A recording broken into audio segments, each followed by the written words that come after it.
उत्तराखंड सरकार में आपदा प्रबंधन एवं पुनर्वास सचिव विनोद कुमार सुमन बागेश्वर पहुंचे। बागेश्वर पहुंचकर आपदा सचिव ने जिला सभागार में अधिकारियों और जनप्रतिनिधियों के साथ बैठक की। बैठक में कपकोट और बागेश्वर में आपदा के अंतर्गत क्षतिग्रस्त हुए राज्य सरकार की संपत्ति और परिसंपत्तियों का आंकलन कर रिपोर्ट बनाने के निर्देश दिए गए हैं। आपदा के नुकसान में ग्रामीण स्तर पर खेत खलिहान, आवासीय मकानों में हुई क्षति पर भी आपदा मद से मरम्मत और पुनर्वास हेतु धनराशि दी जाएगी।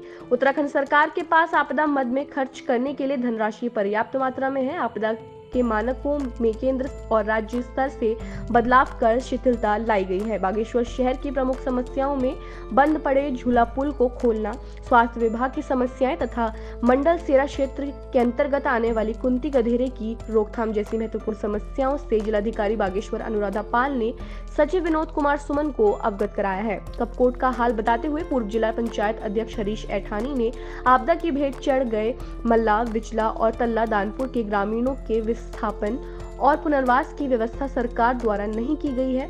पुनर्वास का मुद्दा सचिव के सम्मुख उठाया गया। पहाड़ में रह रहे गरीब व्यक्ति को आपदा के तहत न्यूनतम धनराशि भी बड़ी मुश्किल से प्राप्त हो रही है। मैदानी क्षेत्र और पर्वतीय क्षेत्रों में निवास करने वाले लोगों के लिए आपदा के अलग अलग मानक बनाने की आवश्यकता है।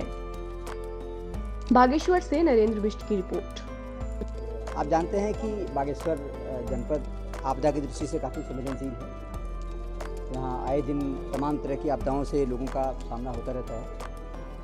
आपदा से जो क्षतियाँ हो रही हैं उसको कैसे निपटा जाए, फ्यूचर में आपदा न आवे उसके लिए मिटिगेशन के कार्य कैसे किए जाएं कि आपदा के प्रभाव को कम किया जा सके, उस दिशा में आज हम लोगों ने बैठक की है और विचार विमर्श किया है। हमारा प्रयास होगा कि आपदा से जो क्षति हुई है उसको हम रिस्टोर करें और फ्यूचर में आपदा से बचने के लिए जो मिटिगेशन कार्य किए जाने हैं, जो सुधारात्मक कार्य किए जाए हैं उसको करें। हम मानकों में बदलाव काफ़ी हद तक माननीय प्रधानमंत्री जी ने, माननीय गृहमंत्री जी ने, माननीय मुख्यमंत्री के अनुरोध पर किया है।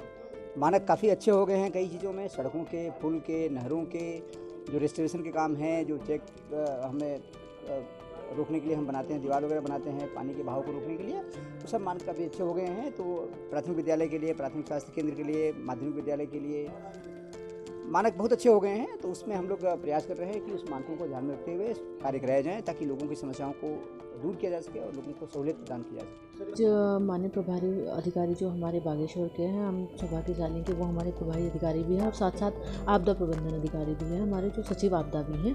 और हमारा हम सब अवगत ही हैं कि पूरा कपकोट एरिया, बागेश्वर एरिया आपदा से ग्रसित रहता है।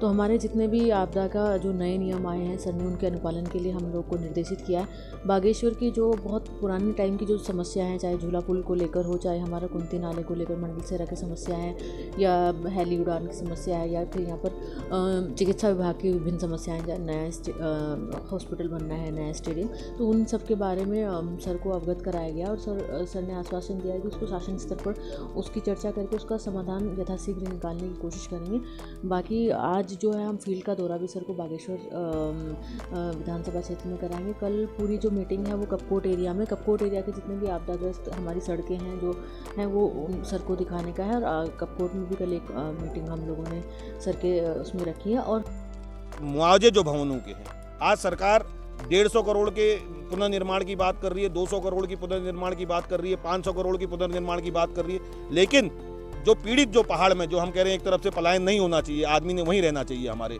पहाड़ में। आज कई गांव ऐसे हैं खतरे की जद में आ गए हैं, मल्ला दानपुर, बिस्ला दानपुर, कांडा कंचार, दुगनाकुरी, कनलगढ़ घाटी, जिनने आपदाएं देखी हैं, उसके बावजूद भी सरकार ने उनके विस्थापन की कार्रवाई आतिथि तक कहीं नहीं करी है।